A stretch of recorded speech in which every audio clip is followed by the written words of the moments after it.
ಬಸವರಾಜ್ ಮಾತಾಡ್ತಾ ಇದ್ದೀನಿ, ಪತ್ರಕರ್ತರು. ವಿಶೇಷವಾಗಿ ನಾನಿವತ್ತು ಬಂದಿರತಕ್ಕಂಥದ್ದು ಒಂದ್ ರೀತಿ ಕಾಡಂಚಿನ ಪ್ರದೇಶಗಳ ನಿವಾಸಿಗಳ ಪರಿಸ್ಥಿತಿ, ಮತ್ತೆ ಕಾಡಂಚಿನಗಳಲ್ಲಿ ವಾಸ ಮಾಡ್ತಕ್ಕಂಥ ಮೂಲ ಸೌಕರ್ಯಗಳ ಪರಿಸ್ಥಿತಿ, ಮತ್ತೆ ಜನಜೀವನ ವ್ಯವಸ್ಥೆ, ಮತ್ತೆ ಯಾವ ರೀತಿ ಏನೇನು ಸಮಸ್ಯೆಗಳು ಫೇಸ್ ಮಾಡ್ತಾರೆ, ಮತ್ತೆ ಅಲ್ಲಿರ್ತಕ್ಕಂಥ ಶಾಲಾ ಸಮಸ್ಯೆಗಳೇನು ಅನ್ನೋದ್ರ ಬಗ್ಗೆ ಸಮಗ್ರವಾಗಿ ಬೆಳಕು ಚೆಲ್ಲಲು ಬಂದಿದ್ದೇನೆ. ಈಗ ನಾನು ಬಂದಿರತಕ್ಕಂಥದ್ದು ಒಂದ್ ರೀತಿ ಖಾನಾಪುರ ತಾಲೂಕಿನ ಒಂದ್ ರೀತಿ ಕಣಕುಂಬಿ ಗ್ರಾಮ ಪಂಚಾಯತಿ ವ್ಯಾಪ್ತಿಯ ಹಂದಿಕೋಪಾಡ ಅಂತಕ್ಕಂಥ ಗ್ರಾಮಕ್ಕೆ ಬಂದಿದ್ದೀನಿ. ಸುಮಾರು ವಿಶೇಷವಾಗಿ ಈಗ ನಾನು ನೋಡೋದಾದ್ರೆ ಸಾಕಷ್ಟು ಒಂದ್ ರೀತಿ ಇಲ್ಲಿ ಪಾಪ ಇಲ್ಲಿವರೆಗೂ ಸಹ ಕಾಡಂಚಿನ ಪ್ರದೇಶ ಓಕೆ, ಇಲ್ಲಿ ಸರ್ಕಾರದ ಒಂದ್ ರೀತಿ JGM ಮಾಡಿದ್ದಾರೆ, ಮತ್ತೆ ಕರೆಂಟ್ ವ್ಯವಸ್ಥೆ ಕೊಟ್ಟಿದ್ದಾರೆ, ಎಲ್ಲ ಕೊಟ್ಟಿದ್ದಾರೆ. ಆದ್ರೆ ಇಲ್ಲಿ ಒಂದು ರಸ್ತೆ ಮಾಡ್ಲಿಕ್ಕೆ ಏನ್ ಸಮಸ್ಯೆ, ರಸ್ತೆ ಇಲ್ಲ, ಸೂಕ್ತ ರಸ್ತೆ ಇಲ್ಲ, ಮತ್ತೆ ಸಮರ್ಪಕವಾಗಿ ಕುಡಿಯೋ ನೀರು ವ್ಯವಸ್ಥೆ ಇಲ್ವಂತೆ. JGM ಏನೋ ಮಾಡ್ಬಿಟ್ಟವ್ರು ನರೇಂದ್ರ ಮೋದಿ ಅವರು, ಓಕೆ ಆಯ್ತಾ. ಆದರೆ ಸಮರ್ಪಕವಾಗಿ ಕುಡಿಯೋ ನೀರು ವ್ಯವಸ್ಥೆ ಇಲ್ಲ ಅಂದ್ರೆ ಜನ ಬದುಕದಂಗೆ, ಮತ್ತೆ ಜೊತೆಗೆ ವಿದ್ಯುತ್ ಸಮರ್ಪಕವಾಗಿ ಒಂದ್ ರೀತಿ ವಿದ್ಯುತ್ ಸಮಸ್ಯೆ ಸಹ ಇದೆ ಅಂತಕ್ಕಂಥದ್ದು ಇದಾಗ್ತಾ ಇದೆ. ಮತ್ತೆ ಒಂದು ಶಾಲೆ ಇದೆ. ಮತ್ತೆ ಇಂಥ ಇದಕ್ಕೆ ಇಷ್ಟೆಲ್ಲ ಇದ್ರೂ ಸಹ ಯಾಕೆ ಇಂಥ ಗ್ರಾಮಗಳಿಗೆ ಮೂಲಭೂತ ಸೌಕರ್ಯ ಕೊಡ್ಲಿಕ್ಕೆ ಮೀನಮೇಷ ಅಂತಕ್ಕಂಥದ್ದು ನನ್ನ ಪ್ರಶ್ನೆ. ಹಾಗಾಗಿ ಮಾನ್ಯ ಕೇಂದ್ರ ಒಂದ್ ರೀತಿ ಅರಣ್ಯ ಇಲಾಖೆ ಸಚಿವರೇ ಹಾಗೂ ಮತ್ತೆ ಏನು ಮಾನ್ಯ ಪ್ರಧಾನ ಮಂತ್ರಿಗಳೇ ಹಾಗೂ ಮುಖ್ಯಮಂತ್ರಿಗಳೇ, ಈ ಕಾಡಂಚಿನ ಅತ್ಯಂತ ಕುಗ್ರಾಮ ಆಗಿರ್ತಕ್ಕಂಥ ಹಂದಿಕೋಪಾಡ್ ಗ್ರಾಮದ ಕಣ್ಣೀರಿನ ಕತೆ ನೋಡಿದ್ದೀರಾ ಅಂತಕ್ಕಂಥ ಸ್ಟೋರಿಗೆ ಸ್ವಾಗತ. ನಾನು ಉತ್ತರ ಕನ್ನಡ ಸಂಸದರು ನಮ್ಮ ಕಿತ್ತೂರು ಹಾಗೂ ಖಾನಾಪುರ ಕ್ಷೇತ್ರಗಳನ್ನ ಅದ್ಯಾವ ರೀತಿ ನಿರ್ಲಕ್ಷ್ಯ ಮಾಡುತ್ತಾರೆ ಎಂಬುದಕ್ಕೆ ಈ ವರದಿಯೂ ಕೂಡ ಸಾಕ್ಷಿ. ಹೌದು, ಬೆಳಗಾವಿ ಜಿಲ್ಲೆಯ ಖಾನಾಪುರ ತಾಲೂಕಿನ ಕಣಕುಂಬಿ ಗ್ರಾಮ ಪಂಚಾಯಿತಿ ವ್ಯಾಪ್ತಿಯ ಕಾಡಂಚಿನ ನಿವಾಸಿಗಳು ವಾಸವಾಗಿರುವ ಗ್ರಾಮ ಹಂದಿಕೋಪವಾಡ. ಹೌದು, ಖಾನಾಪುರ ತಾಲೂಕಿನಿಂದ ಕಣಕುಂಬಿ ಗ್ರಾಮ ಪಂಚಾಯಿತಿ ವ್ಯಾಪ್ತಿಯ ಚಿಗುಲೆ ಗ್ರಾಮಕ್ಕೆ ಸಂಚಾರ ಮಾಡಬೇಕಾದ್ರೆ ಮಾರ್ಗದ ಮಧ್ಯದಲ್ಲಿ ಸುಮಾರು 4 ಕಿಲೋಮೀಟರ್ ದೂರದಲ್ಲಿ ಇರುವಂತಹ ಈ ಹಂದಿಕೋಪವಾಡ ಗ್ರಾಮದ ನಿವಾಸಿಗಳ ಪರಿಸ್ಥಿತಿ ನೋಡಿದ್ರೆ ಅಯ್ಯೋ ಪಾಪ ಅನ್ಸುತ್ತೆ. ಈ ಗ್ರಾಮಕ್ಕೆ ಹೋಗುವಾಗ ದಟ್ಟ ಅರಣ್ಯದಲ್ಲಿ ಸುಮಾರು 4 ಕಿಲೋಮೀಟರ್ನಷ್ಟ ತೀವ್ರ ಹದಗೆಟ್ಟಿರುವ ಕಾಡು ದಾರಿಯಲ್ಲೇ ಈ ಗ್ರಾಮಕ್ಕೆ ಸಂಚಾರ ಮಾಡಬೇಕು.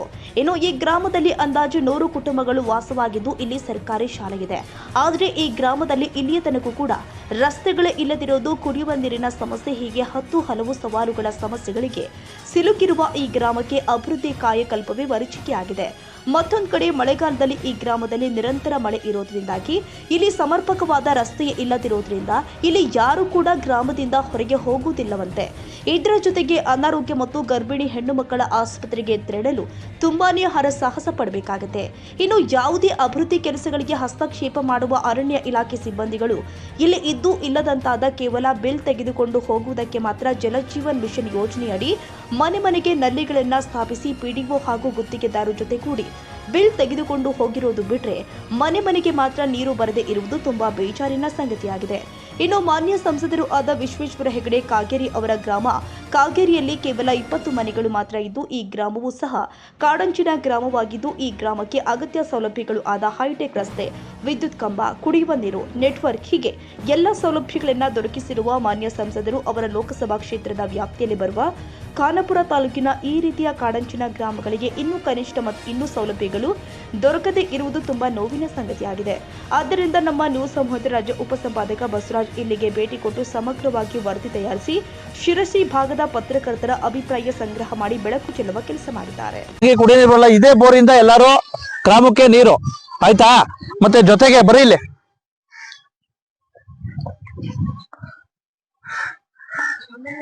ಈ ಒಂದು ಹಂದಿಕೋಪಾಡದಲ್ಲಿ JGM ಅಂತಕ್ಕಂಥದ್ದು ಇದಿದೆ. ಅರಣ್ಯ ಇಲಾಖೆ ಹಸ್ತಕ್ಷೇಪ ಮಾಡಿದ್ರೆ ಇಲ್ಲಿ ಕೇಂದ್ರ ಸರ್ಕಾರದ JGM ಹೆಂಗ್ ಮಾಡಿದ್ರಿ ಆಯ್ತಾ ಅಂತಕ್ಕಂಥದ್ದು ನನ್ನ ಪ್ರಶ್ನೆ. ಯಾಕೆ ಮತ್ತೆ ವಿಶೇಷವಾಗಿ ಇಲ್ಲಿ ರಸ್ತೆ ಮಾಡ್ಲಿಕ್ಕೆ ಅರಣ್ಯ ಇಲಾಖೆ ಹಸ್ತಕ್ಷೇಪ ಮಾಡ್ತೀರಾ, ಮತ್ತೆ ಅದೇ ರೀತಿ ಇಲ್ಲಿ JGM ಮಾಡ್ಲಿಕ್ಕೆ ಯಾವ ರೀತಿ ಇದು ಮಾಡಿದ್ರೆ? ಹಾಗಾಗಿ ನಾನು ರಸ್ತೆ ಮಾಡಬಾರ್ದು ಅಂತಲ್ಲ, ದಯವಿಟ್ಟು ಇಂಥ ಕಾಡಂಚಿನ ಪ್ರದೇಶಗಳಿಗೆ ಎಲ್ಲಾ ಮೂಲಭೂತ ಸೌಕರ್ಯಗಳು ಕೊಡಿ ಅಂತ ಹೇಳ್ಬಿಟ್ಟು ವಿಶೇಷವಾಗಿ ನೋಡಿ ಈ ಕೇಂದ್ರ ಸರ್ಕಾರದ್ದು JGM ವ್ಯವಸ್ಥೆ ಇದನ್ನ ಮಾಡ್ಕೊಟ್ಟಿದ್ದೀರಾ. ಅದೇ ರೀತಿ ರಸ್ತೆ ಮತ್ತೆ ಅಗತ್ಯ ಮೂಲಭೂತ ಸೌಕರ್ಯ ಕೊಡೋದಕ್ಕೆ ನಿಮ್ಗೆ ಏನ್ ದಾಡಿ ಅಂತಕ್ಕಂಥದ್ದು ನನ್ನ ಪ್ರಶ್ನೆ. ಒಂದ್ ರೀತಿ ಖಾನಾಪುರ ತಾಲೂಕಿನ ಒಂದ್ ರೀತಿ ಕಣಕುಂಬಿಯ ಒಂದ್ ರೀತಿ ಕಾಡಂಚಿನ ಗ್ರಾಮ ಚಿಗಳೆಗೆ ಹೋಗ್ಬೇಕಾದ್ರೆ ರೈಟ್ ಸೈಡ್ ಬರ್ತೈತೆ, ಅದೇ ಹಂದಿಕೋಪವಾಡ ಅಂತಕ್ಕಂಥ ಗ್ರಾಮಕ್ಕೆ ಬಂದಿದ್ದೀನಿ. ವಿಶೇಷವಾಗಿ ಇಲ್ಲಿ ಈಗ ನಾನು ಹಂದಿಕೋಪಡ್ಗೆ ಕಳೆದ ಒಂದು 7 ವರ್ಷಗಳಿಂದ ನೋಡ್ತಾ ಇದ್ದೀನಿ. ಅದೇ ಗ್ರಾಮ ಅದೇ ಇದೆ, ಪಾಪ ಹೆಣ್ಮಕ್ಳೆಲ್ಲ ಅಲ್ಲೇ ಇದ್ದಾರೆ ಪಾಪ. ಏನ್ರಿ, ಆಧುನಿಕ ಜಗತ್ತಿನಲ್ಲೂ ಸಹ ಯಾವುದೇ ರೀತಿ ಅಭಿವೃದ್ಧಿ ಕಾಣಿಲ್ಲ ಅನ್ನೋದಕ್ಕೆ ಈ ಗ್ರಾಮನೇ ಸಾಕ್ಷಿ. ಯಾಕಪ್ಪ ಅಂದ್ರೆ ಕಾಡಂಚಿನ ಪ್ರದೇಶ, ಒಂದ್ ರೀತಿ ಮೂಲಭೂತ ಸೌಕರ್ಯಗಳಿಗೆ ಸಂಬಂಧಿಸಿದಂತೆ ಮೂಲಭೂತ ಸೌಕರ್ಯಗಳಿಗೆ ರಸ್ತೆನೇ ಇಲ್ಲ, ಮತ್ತೆ ಕರೆಂಟ್ ವ್ಯವಸ್ಥೆ ಅಷ್ಟಕ್ಕಷ್ಟೇ, ಮತ್ತೆ ಆರೋಗ್ಯದ ಸಮಸ್ಯೆ, ವಿಶೇಷವಾಗಿ ಹಾಸ್ಪಿಟ್ಲ್ಗಳಿಗೆ ಸಮಸ್ಯೆ ಆದ್ರೆ ಕಣ್ಕೊಂಬಿಗೆ ಹೋಗ್ಬೇಕು. ಓಕೆ, ಆ ಕಣ್ಕೊಂಬಿಲ್ ನೋಡಿದ್ರೆ ಅಲ್ಲಿ ಡೈರೆಕ್ಟ್ ಆಗಿ ಯಾವ ಡಾಕ್ಟರ್ಗಳೇ ಇರಲ್ಲ, ಮತ್ತೆ ಸಿಬ್ಬಂದಿಗಳೇ ಇರಲ್ಲ. ಪಾಪ ಇಲ್ಲಿರ್ತಕ್ಕಂಥ ಹೆಣ್ಮಕ್ಳುಗಳು ಇದ್ದಾರೆ. ಮತ್ತೆ ಇದ್ರ ಜೊತೆಗೆ ಇಲ್ಲಿ ಈ ಶಾಲೆಗೆ ಬಂದು ಭೇಟಿ ಕೊಟ್ಟಿದ್ದೀನಿ. ಇಲ್ಲಿ 29 ಜನ ಮಕ್ಕಳು, ಇದೇ ಗ್ರಾಮದ ಮಕ್ಕಳು ಅಲ್ಲಿ ಕಲಿತಾರೆ ಶಾಲೆಗೆ. 29 ಜನ ಮಕ್ಕಳು. ಮತ್ತೆ ಇದ್ರ ಜೊತೆಗೆ ಆ ಲೈಟ್ಗಳೆಲ್ಲ ಇದು ಮಾಡಿದ್ರೆ, ಲೈಟ್ಗಳು ನೋಡಿ ಎಲ್ಲ ಆನ್ ಆಗ್ತಾವ ಇಲ್ಲೋ ಗೊತ್ತಿಲ್ಲ. ಅರ್ಥ ಆಯ್ತಾ? ಮತ್ತೆ ಈಗ ಅರಣ್ಯ ಇಲಾಖೆಯವರು ಕಾಡಂಚಿನ ಒಂದ್ ರೀತಿ ಗ್ರಾಮಗಳಿಗೆ ಮೂಲಭೂತ ಸೌಕರ್ಯಗಳು ಕೊಡೋದಕ್ಕೆ ಏನಪ್ಪ ಹೇಳ್ತಾರಂದ್ರೆ, ಅರಣ್ಯ ಇಲಾಖೆ ಹಸ್ತಕ್ಷೇಪ ಮಾಡ್ತೀರಾ ಅಂತ ಹೇಳ್ತೀರಾ. ಆದರೆ ಈಗ ನೀವು ಕೇಂದ್ರ ಸರ್ಕಾರದ ಸ್ವಾಮಿತ್ವದ JJM ಹೆಂಗಪ್ಪ ಮಾಡಿದ್ರಿ ನೀವು ಅರಣ್ಯ ಇಲಾಖೆ ಅಧಿಕಾರಿಗಳೇ? ಆಯ್ತಾ, ಈಗ ನೋಡಿ ಎಲ್ಲದಕ್ಕೂ JJM ಮಾಡಿದೀರಾ ನೀವು. ಅವಾಗ ನಿಮ್ಮ ಅರಣ್ಯ ಇಲಾಖೆ ನಿಯಮಗಳು ಅಡ್ಡ ಬರ್ಲಿಲ್ವಾ? ಹಾಗಾಗಿ ಈಗ ನಾನೇನ್ ಕೇಳೋದು, ವಿಶೇಷವಾಗಿ ಇದ್ರ ಬಗ್ಗೆ ಜನಪ್ರತಿನಿಧಿಗಳು MP ಅವರು ಧ್ವನಿ ಎತ್ತಬೇಕು. ಯಾಕಪ್ಪ ಅಂದ್ರೆ ಬರೀ ನೀವು ವೋಟ್ ಬ್ಯಾಂಕ್ ಮಾತ್ರ ಇವ್ರು ನೀವು ವೋಟ್ ಹಾಕ್ಸ್ಕೊಂಡು ಹೋಗೋದಲ್ಲ. ಆಯ್ತಾ, ಬರೀ ನೋಡಿ ಈಗ ಆ JJM ಬರೀ ಬಿಲ್ ತಗೊಳಕ್ಕೆ JJM ಇನ್ಸ್ಟಾಲೇಷನ್ ಮಾಡ್ಬಿಟ್ರಿ ನೀವು. ಆಯ್ತಾ, ಆದ್ರೆ ಇನ್ನುಳಿದ ರಸ್ತೆ ಮಾಡಿಸ್ಕೊಳಕ್ ಏನಾಗಿದೆ ನಿಮ್ಗೆ? ಅದೇ ರೀತಿ ಇಲ್ಲಿರ್ತಕ್ಕಂಥ ಹೆಣ್ಮಕ್ಳು ಇತ್ತ ಕಾಯಕ್ಕೆ ಏನಾಗಿದೆ? ಪಾಪ ಇವತ್ತು ಸಹ ನೋಡಿ ಆ ಹೆಣ್ಮಕ್ಳು ಪರಿಸ್ಥಿತಿ ನೋಡಿ. ಹಾಗಾಗಿ ದಯವಿಟ್ಟು ಇಂಥವನ್ನ ಈ ರೀತಿ ಇದಾಗೋದನ್ನ ತಪ್ಪಿಸ್ಬೇಕು. ಅಟ್ಲೀಸ್ಟ್ ಮೂಲಭೂತ ಸೌಕರ್ಯ ಕೊಡಿ. ಸ್ವತಃ ಕಾಗೇರಿ ಅವರೇ ನಿಮ್ಮ ಗ್ರಾಮಕ್ಕೆ ನಾನು ಬಂದಿದ್ದೆ. ಆಯ್ತಾ, ಕಾಗೇರಿ ಅಂತಕ್ಕಂಥ ಗ್ರಾಮಕ್ಕೆ ಬಂದಿದ್ದೆ. ಶಿರ್ಸಿಯ ಒಂದ್ ರೀತಿ ನಿಮ್ಮ ಗ್ರಾಮಕ್ಕೆ ಬಂದಿದ್ದೆ. ಎಷ್ಟು ಫಸ್ಟ್ ಕ್ಲಾಸ್ ಕಾಡೊಳಗಡೆ ಬಂದಿದೆ ರೋಡು. ಓಕೆ, ಅದ್ರ ಜೊತೆಗೆ ಇಲ್ಲಿ ಎಷ್ಟು ಮನೆ ಇದಾವ್ರಿ? ಇಲ್ಲಿ ಮನೆ ಎಷ್ಟಿದಾವೆ ಅಂದ್ರೆ ಎಷ್ಟು? 40 ಮನೆಗಳಿದಾವೆ. ಆದ್ರೆ ನಿಮ್ಮ ಕಾಗೇರಿಯಲ್ಲಿ ಎಷ್ಟಿರೋದು? ಬರೀ 16ರಿಂದ 20 ಮನೆ ಇದಾವೆ. ಅದಕ್ಕೆ ಒಂದ್ ರೀತಿ ನ್ಯಾಷನಲ್ ಹೈವೇನ ಇಲ್ಲ, ಆ ರೀತಿ ರಸ್ತೆ ಮಾಡ್ಕೊಂಡಿದ್ದೀರಾ. ಆಯ್ತಾ, ಅದೇ ರೀತಿ ಮೂಲಭೂತ ಸೌಕರ್ಯಗಳು ಮಾಡಿದೀರಾ. ನಿಮ್ ಮನೆಯವರೆಗೂ ಸಹ ಒಂದ್ ರೀತಿ ಟಾರ್ ರೋಡ್ ಮಾಡ್ಕೊಂಡಿದ್ದೀರಾ. ಆದ್ರೆ ನೋಡ್ರಿ, ನಿಮ್ಗೆ ಹಾಕಿರ್ತಕ್ಕಂಥ ಓಟು, ನಿಮ್ಗೆ ಹಾಕಿರ್ತಕ್ಕಂಥ ಜನ, ಆಯ್ತಾ, ನಿಮ್ಗೆ ಹಾಕಿರ್ತಕ್ಕಂಥ ಒಂದ್ ರೀತಿ ವೋಟ್ ಬ್ಯಾಂಕ್ ಇದು. ಈ ಜನಗಳು ಪಾಪ ಪರಿಸ್ಥಿತಿ ಯಾವ ರೀತಿ, ಅವ್ರ ಜೀವನ ಮಾಡೋದು ಯಾವ ರೀತಿ? ಆಯ್ತಾ, ಅವ್ರಿಗೆ ಮೂಲಭೂತ ಸೌಕರ್ಯಗಳಿಲ್ದೇ ರೀತಿ ಯಾವ ರೀತಿ ಮರುತ್ತವ್ರ ಜನ ನೋಡಿ, ಆ ಕಣ್ಣೀರಿನ ಪರಿಸ್ಥಿತಿ ನೋಡಿ ಇದ್ರಲ್ಲೇ. ಹಾಗಾಗಿ ದಯವಿಟ್ಟು ಇಂಥವಕ್ಕೆ ಮೂಲಭೂತ ಸೌಕರ್ಯ ಕೊಡೋದಕ್ಕೆ ದಯವಿಟ್ಟು ಒಂದ್ ರೀತಿ ಇದ್ ಮಾಡಿ. ಇಲ್ಲಾಂದ್ರೆ ನಾವು ಮಾತ್ರ ಸುಮ್ಮನೆ ಇರಲ್ಲ. ಪ್ರತಿ ಕಾಡಂಚಿನ ಜನರ ಪರವಾಗಿ ನಾವು ನಿಂತ್ಕೋತೀವಿ ಅಂತಕ್ಕಂಥ ಮಾತುಗಳನ್ನ ಹೇಳ್ತಾ, ದಯವಿಟ್ಟು ಇವರು ಈ ಸಮಸ್ಯೆಗಳ ಬಗ್ಗೆ ಏನ್ ಹೇಳ್ತಾರ ಬಗ್ಗೆ ಸಮಗ್ರವಾಗಿ ಚರ್ಚೆ ಮಾಡೋಣ ಬನ್ನಿ. ಹೌದಾ? ಹೌದು. ಅಲ್ಲ, ಈ ಯಾರಾದ್ರೂ ಏನೋ ಅದು ಇಲ್ಲಿ ಜನಪ್ರತಿನಿಧಿಗಳು ಅವರೆಲ್ಲ ಏನ್ ಮಾಡ್ತಾವ್ರ ಇಲ್ಲಿರೋ ಲೋಕಲ್ ಸರ್ ನಮ್ಮ MLA ಹಲ್ಗೆಗರ್ಜಿ ಕ್ವಶನ್ ಮಾಡ್ತಾರ. ಇಲ್ಲಿಂದ ಸರ್ ಇದು ನೋಡಿದ್ವಿ ಸರ್, ಕ್ವಶನ್ ಮಾಡ್ತಾರ. ರೋಡ್ಗೆ ಅಭಿವೃದ್ಧಿ ಬೇಕು ಹೇಳ್ತಾರ. ಫುಲ್ ಸರ್ ಇದು ಮಾಡ್ತಾರ ಸರ್ ಎಲ್ಲಾರು. ಅಭಿವೃದ್ಧಿ ಇಲ್ಲ, ಏನಿಲ್ಲ ಇಲ್ಲ. ನಮ್ಮ ಭಾಗ್ಯ ಸರ್ಕಾರ ಗಮನ ಹರಿಸ್ಬೇಕು, ಸರ್ಕಾರ ಗಮನ ಹರಿಸ್ಬೇಕು ಸರ್. ನಿಮ್ಮ ಹೆಸರು? ನಮ್ಮ ಹೆಸರು ಸುಮಿತ್ರಾ ಪದು ಜಂಗ್ಲಿ. ಹೌದಾ? ಯಾವ ಇದೇ ಊರ? ಇದು ಊರು. ಹೇಳಮ್ಮ, ಏನೇನ್ ಸಮಸ್ಯೆ ಇದೆ ಇಲ್ಲಿ? ಏನ್ ಸಮಸ್ಯೆ ಇಲ್ಲಿ? ರೋಡನು ಇಲ್ಲ, ಮಕ್ಕಳು ಶಾಲೆಗೆ ಹೋಗಿದ್ರೆ ಅವ್ರಿಗೆ ರೋಡ್ ಇಲ್ಲ, ಏನಿಲ್ಲ. ಮತ್ತೆ ಜನವರನು ಇದ್ದಾವ, ಹುಲಿನೂ ಇದ್ದಾವ, ಎಲ್ಲರೂ ಇದ್ದಾವ. ಅವರಿಗೆ ರಸ್ತೆನೂ ಇಲ್ಲ, ಏನಿಲ್ಲ. ಅವ್ರ ಮಕ್ಕಳು ಹೋಗಿದ್ರೆ ಹೋಗ್ತಾವ, ಇಲ್ಲ ಅಂದ್ರೆ ಮನ್ಯಾಗನು ಇರ್ತಾವ. ಅಲ್ಲ, ಈಗ ಅಲ್ಲಿ ಚಿರುಳಿಗೆ ಹೋಗೋ ರೋಡ್ ಇಂದ ಇಲ್ಲಿವರೆಗೂ ಸಮರ್ಪಕ ರಸ್ತೆ ಇಲ್ಲ. ಇಲ್ಲ. ಮಳೆಗಾಲದಲ್ಲಿ ಹೆಂಗ್ ಮಾಡ್ತೀರಾ?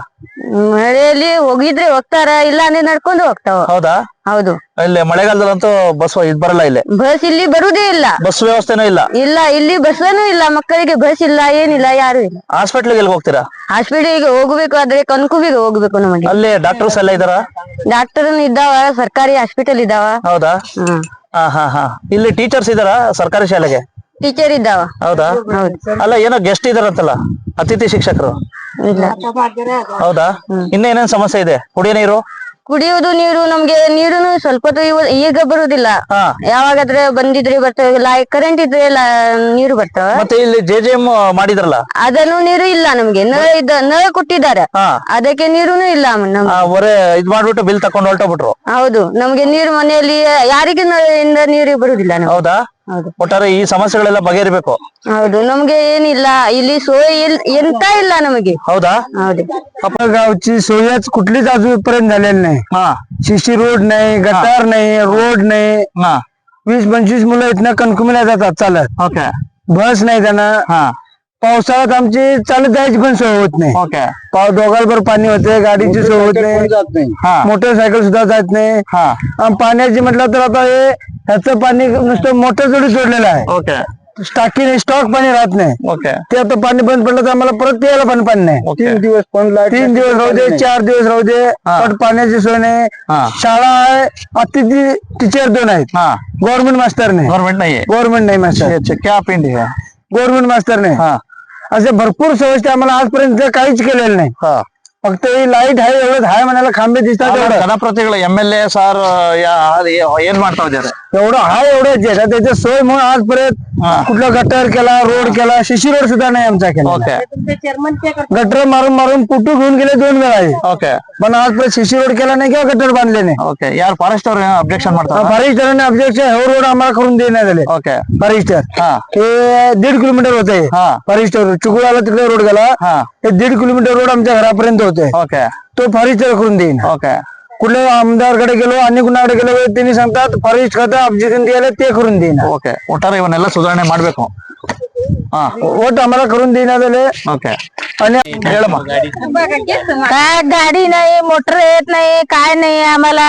हा सुधारणा नाही. आमच्या मुलांचे गोते होत्यात, कसलीच आम्हाला सुधारणा नाही. ಓಕೆ ಏನ್ ನಿಮ್ MLA ಅವ್ರು ಏನ್ ಮಾಡ್ತಾವ್ರೆ? ಯಾರು ಎಲ್ಲ ಏನ್ ಮಾಡ್ತಾವ್ರೆ? कसं आहे ते सांग. ಹಾ टायमाला लाईट नाही. त्या टायमेला लाईट नाही, रस्ता नाही, काय नाही. दिल्लीवर व्हायला तर रोड नाही, काय नाही. डोंगरात जायला पाहिजे आम्हाला. हा. कुठलं तर गाडी केले तर हॉस्पिटलला, खानापूरला जायला पाहिजे. तर कसलीच ಇಲ್ಲಿ ಕಣ್ಕೊಂಬೇಕಲ್ಲ ಇಲ್ಲ? नाही नाही नाही ಕಣ್ಕೊಂಬಿಲ್ಲು ನಯ್ಯೆ? नाही. ಓಹೋ ಹಾಲಿ ಸಂಸದರಿದ್ರಲ್ಲ ನಮ್ಮ ಕಾಗೇರಿ ಸಾಹೇಬ್ರದ್ದು. ಹೌದು. ನಂದೇನಪ್ಪಾ ಅಂತಂದ್ರೆ ಈಗ ಬಹುತೇಕ ಎಲ್ಲಾ ಕಾಡಂಚಿನ ಗ್ರಾಮಗಳಿದಾವೆ, ಮೂಲಭೂತ ಸೌಕರ್ಯಗಳು ಎಲ್ಲ ಇವಿದಾವೆ, ಸಾಕಷ್ಟು ಹೌದು, ವಂಚಿತ ಹಾ. ಆಗಿದಾವೆ. ಮತ್ತೆ ರಸ್ತೆಗಳಂತೂ ಆ ಕಾಡಂಚಿನ ಗ್ರಾಮಗಳಿಗೆ ಹೋಗಕ್ಕೆ ತುಂಬಾ ಸಾಕಷ್ಟು ಕಷ್ಟ ಪಡ್ಬೇಕಾಗ್ತದೆ. ಹೌದು. ಆದ್ರೆ ಕಾಗೇರಿ ಗ್ರಾಮ ಅಂತಕ್ಕಂಥದ್ದು ಬರೀ 20 ಮನೆ ಇದಾವೆ ಅಂತ ತಿಳ್ಕೊಳ್ಳಿ. ಸಂಸದರ ಹುಟ್ಟೂರು ಅದು. ಹೌದೌದು. ಸ್ವಗ್ರಾಮ ಬೇರೆ. ಆದ್ರೆ ಅಲ್ಲಿ ಬರೀ 20 ಮನೆಗಳು ಇರೋದಕ್ಕೆ ಏನು ಒಂದು NH4 ರೋಡ್ ಇಲ್ಲ, ಆ ರೀತಿ ಹೈಟೆಕ್ ರೋಡ್ ಇದೆ. ಹೌದೌದೌದು. ಹಾ ಅವರಿಗೋಸ್ಕರ ಮಾಡ್ಕೊಂಡಿದ್ದಾರೆ ಅವರು. ಆದ್ರೆ ಈ ಅಲ್ಲೇ ನೋಡಿ ಹಳೆಗದ್ದೆ ಅವೆಲ್ಲ ಇದು ನೋಡ್ಬಿಟ್ರೆ ತುಂಬಾ ಇದಾಗ್ತೈತ್ರಿ, ಗೌರಿ ಅವೆಲ್ಲ. ಹೌದೌದು. ಈ ರೀತಿ ಯಾಕೆ ತಾರತಮ್ಯ? ಮತ್ತೊಮ್ಮೆ ಅದೇ ಸಂಸದರು ಇರೋ ಜಾಗದಲ್ಲಿ ಐತಿ, ಬೇರೆಯವರಿಗೆಲ್ಲ ಯಾರಿಗೂ ಇಲ್ಲ ರಸ್ತೆಗಳು. ಹಾಗಾಗಿ ಕೇಳ್ಬೇಕಾದ್ರೆ ಮಾತ್ರ ಇರುತ್ತಷ್ಟೇ. ಈಗ ಇನ್ನೊಂದು ಹೇಳ್ತೀನಿ ಕೇಳಿ. ಈ ಕಡೆ ಖಾನಾಪುರದಲ್ಲಿ ಒಂದು ಹಂದಿ ಓಪನ್ ಮಾಡ ಅಂತ ಹೇಳ್ಬಿಟ್ಟು ಒಂದಿದೆ.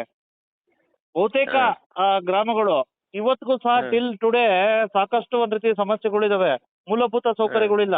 ಏನಾದ್ರು ಕೇಳಿದ್ರೆ ಅರಣ್ಯ ಇಲಾಖೆ ಹಸ್ತಕ್ಷೇಪ ಮಾಡ್ತಾರೆ ಯಾವ್ದಾದ್ರು ಅಭಿವೃದ್ಧಿ ಕೆಲಸಗಳಿಗೋದ್ರೆ. ಆದ್ರೆ ಈಗ ಸಂಸದರು ಗ್ರಾಮಕ್ಕೆ ಹೋಗ್ಬೇಕಾಗ್ತಕ್ಕಂತ ಕಾಗೇರಿಗೆ ಹೋಗ್ಬೇಕಾದ್ರೆ ಅಕ್ಕಪಕ್ಕ ಅಷ್ಟೆಲ್ಲಾ ರೋಡ್ ಮಾಡಿದಾರಲ್ಲ, ಅವಾಗ ಮರಗಳು ಕಡಿದ್ರಲ್ಲ, ಅವಾಗೇನು ತೊಂದ್ರೆ ಆಗ್ಲಿಲ್ವೋ? ಅವಾಗ ತೊಂದ್ರೆ ಆಗಿಲ್ಲ, ಅದು ಈಗೆಲ್ಲ ತೊಂದ್ರೆ ಆಗುತ್ತೆ ಅವ್ರಿಗೆ. ಅದೇ ಮರಗಳು ಈಗ ನೋಡಿ, ಮರಗಳು ಕಡ್ದಾಗ ಅವಾಗ ಅರಣ್ಯ ಇಲಾಖೆ ಯಾರು ಹಸ್ತಕ್ಷೇಪ ಮಾಡಿಲ್ಲ.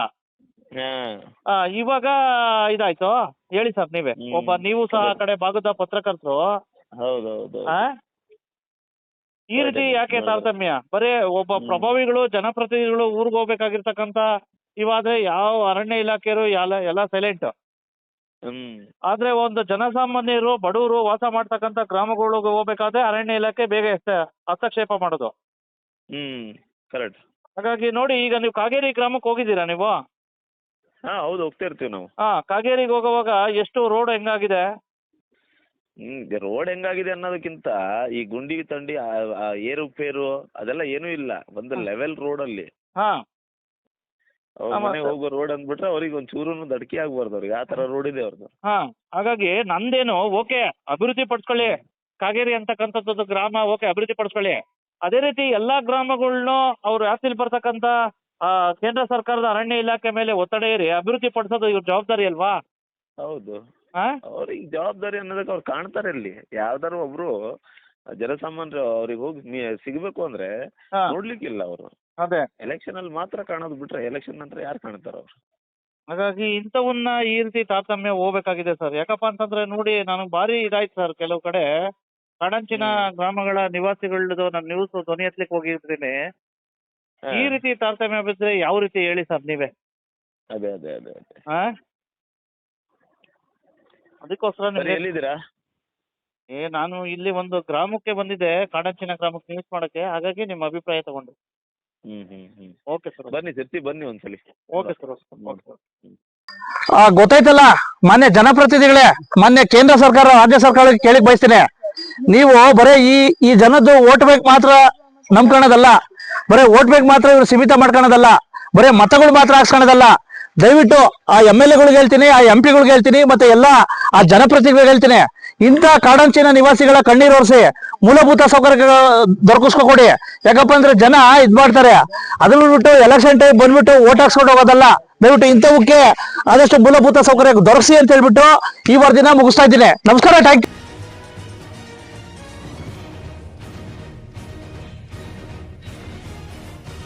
ಕನ್ನಡಿಗರ ಮೆಚ್ಚಿನ ನಿಮ್ಮ AJ 24/7 ನ್ಯೂಸ್ ಕನ್ನಡ ವಾಹಿನಿ ಇದೀಗ ಟಿವಿಯಲ್ಲಿ ಲಭ್ಯ. ಒಂದು ವೇಳೆ ನೋಟಿಸ್ ಕೊಟ್ಟಿದ್ರೆ ವಾಪಸ್ ತಗೋತೀವಿ.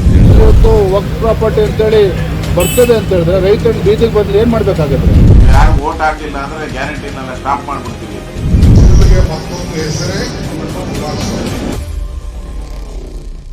ಕರ್ನಾಟಕ ಮತ್ತು ದೇಶ ವಿದೇಶ 360 ಡಿಗ್ರಿ ಸುದ್ದಿ ಹಾಗೂ ಉತ್ತರ ಕರ್ನಾಟಕ, ಬೆಳಗಾವಿ, ಬಾಗಲಕೋಟೆ, ಧಾರವಾಡ, ಹಾವೇರಿ, ಗದಗ, ಬಿಜಾಪುರ ಜಿಲ್ಲೆಯ ಕ್ಷಣ ಕ್ಷಣದ ವಿವರವನ್ನ ಪಡೆಯುವುದಕ್ಕೆ AJ 24/7 ನ್ಯೂಸ್ ಕನ್ನಡ ವಾಹಿನಿಯನ್ನ ಲೈಕ್ ಮಾಡಿ, ವಿಡಿಯೋಗಳನ್ನ ಶೇರ್ ಮಾಡಿ, ಕಮೆಂಟ್ ಮಾಡುವ ಮೂಲಕ ನಮ್ಮ ವಾಹಿನಿಗೆ ಸಹಕಾರ ನೀಡಿ ಮತ್ತು ಚಾನೆಲ್ ಅನ್ನ ಸಬ್ಸ್ಕ್ರೈಬ್ ಮಾಡಿ.